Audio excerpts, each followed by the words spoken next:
folks, this is a DeWalt DW705.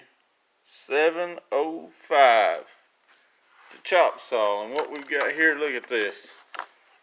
They dropped something on it and it broke that blooming handle. It's boogered up pretty good.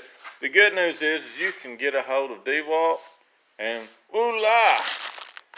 We got us a new handle. So we're going to change this out. I'm going to have to do this step by step. So I'm going to learn to play with paws. And right here is the only tool I'm going to need.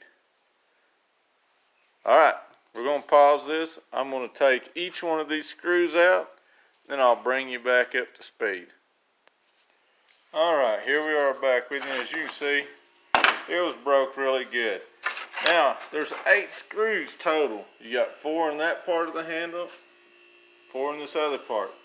Look very carefully. See the thread difference? These threads are made plastic on plastic. Now look at this thread. This means you're going to be going into some form of metal.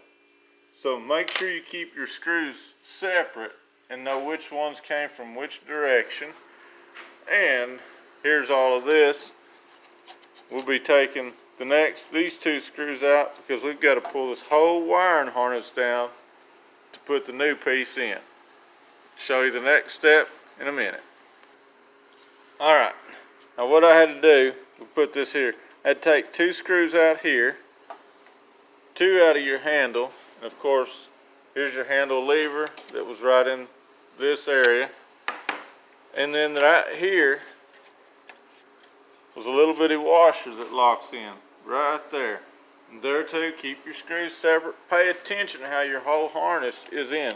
Now you see this comes through the handle, which means we're going to have to take one of these loose from the trigger so we can get everything out of the handle. And then on this end, we got to take everything loose from the trigger because again, it comes through the handle. So I'm going to do that step next. And then I'll lay it all in the new handle and be back.